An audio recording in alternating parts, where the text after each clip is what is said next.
Aku baru saja membaca sebuah novel berjudul Di Tanah Lada.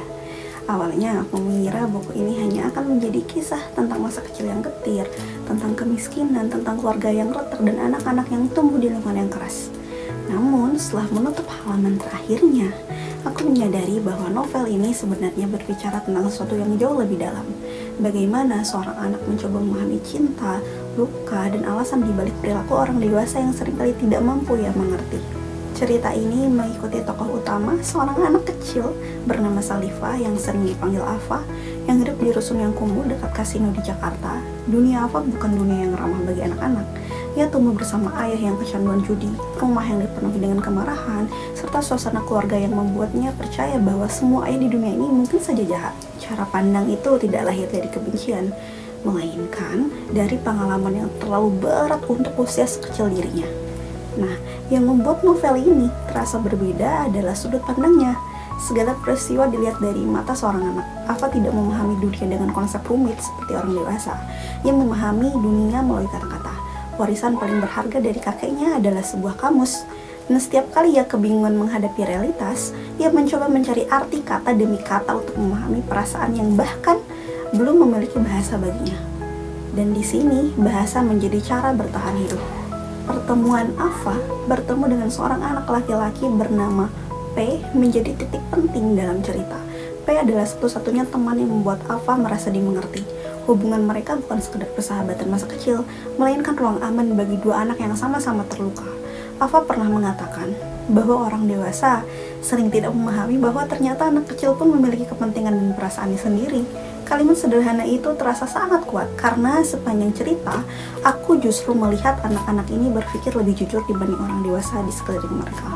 Ada satu bagian yang sangat membekas bagiku ketika Afa berkata bahwa mungkin papanya menyayanginya tetapi terlalu muda untuk mengerti bagaimana bentuk kasih sayang itu. Novel ini tidak berusaha membenarkan kekerasan atau luka, tapi mencoba menunjukkan bahwa kebencian sering diwariskan dari ketidakmampuan seseorang mengekspresikan cinta. Ternyata, kakeknya yang dulu bersikap keras melahirkan ayah yang tumbuh dalam luka. Lalu luka itu kembali jatuh kepada anaknya, seolah-olah kebodohan emosional dapat menjadi dosa yang diwariskan dari generasi ke generasi. Melalui tokoh Mas Alri, novel ini menghadirkan suara orang dewasa yang justru mengingatkan anak-anak agar tetap menjadi anak kecil selama mereka masih bisa. Ia mengatakan bahwa menjadi skeptis berarti berhenti percaya bahwa dunia memiliki kebaikan.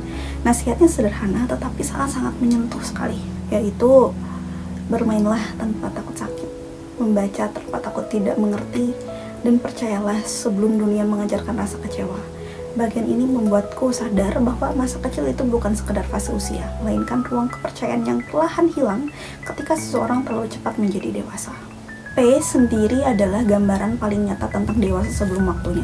Ia mengalami kekerasan fisik dan emosional, lalu dia mengalami kehidupan dalam ketakutan, bahkan hanya dipedulikan sebatas agar tetap hidup, bukan agar bahagia. Ada satu kalimat yang sangat kuat. Kadang orang tua cukup peduli agar anaknya tidak mati, tetapi tidak cukup peduli untuk membuatnya merasa dicintai. Kalimat itu terasa sunyi namun sangat nyata sekali.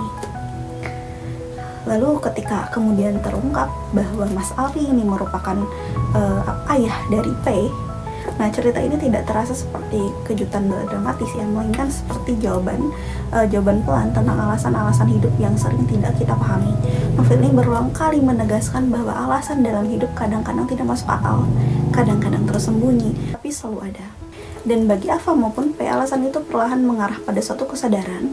Ternyata mungkin mereka mampu bertahan justru karena mereka cukup kuat untuk menjalaninya. Di antara segala luka, novel ini tetap menyisakan kehangatan mulai hubungan Afa dan P. Percakapan mereka tentang masa depan, tentang doa, tentang kemungkinan hidup kembali sebagai penguin yang berenang bersama di bawah langit penuh bintang. Terasa polos sekaligus filosofis. Mereka tidak berbicara tentang cinta seperti orang dewasa, tetapi tentang kebersamaan yang melampaui bentuk kehidupan itu sendiri. Ada keyakinan sederhana bahwa perasaan yang tulus tidak bergantung pada status, waktu, atau bahkan kehidupan yang sama. Ada satu kalimat yang sangat aku renungkan setelah membaca buku ini, yaitu doa dan impian yang kita panjatkan untuk diri sendiri seringkali jauh lebih penting daripada doa yang dibuatkan orang lain untuk kita. Novel ini seakan mengajak pembaca untuk berdamai dengan masa lalu tanpa menyangkal luka yang pernah ada. Dan bagi saya, di Tanah Lada ini bukan hanya kisah tentang anak-anak di lingkungan keras, tetapi ini adalah cerita tentang bagaimana cinta bisa hadir dalam bentuk yang tidak sempurna, bagaimana luka bisa diwariskan sekaligus dihentikan, dan bagaimana harapan tetap tumbuh bahkan di tempat yang paling tidak ramah sekalipun. Setelah membaca novel ini, aku merasa seperti diingatkan kembali bahwa memahami seseorang tidak selalu berarti memaafkan semuanya, tetapi mencoba melihat alasan di baliknya. Dan mungkin menjadi dewasa bukan berarti kehilangan kepercayaan, melainkan belajar menjaga bagian kecil dalam diri kita yang masih berani berharap. Nah, mungkin itu yang aku sampaikan ke teman-teman semua. Nah, teman-teman jangan lupa untuk, sepertinya lebih seru kalau teman-teman langsung membacanya sendiri. Nah, judulnya Di Tanah Lada, karya Ziggy Zesia Zioviana Zabriskie. Oke, jadi aku sarankan teman-teman langsung baca aja, langsung, karena rasa-rasanya lebih seru kalau teman-teman langsung membacanya sendiri dan merasakan feel itu sendiri. Dan untuk teman-teman yang mau request, mau aku review buku apa atau aku review novel apa, silahkan teman-teman tulis di kolom komentar ya.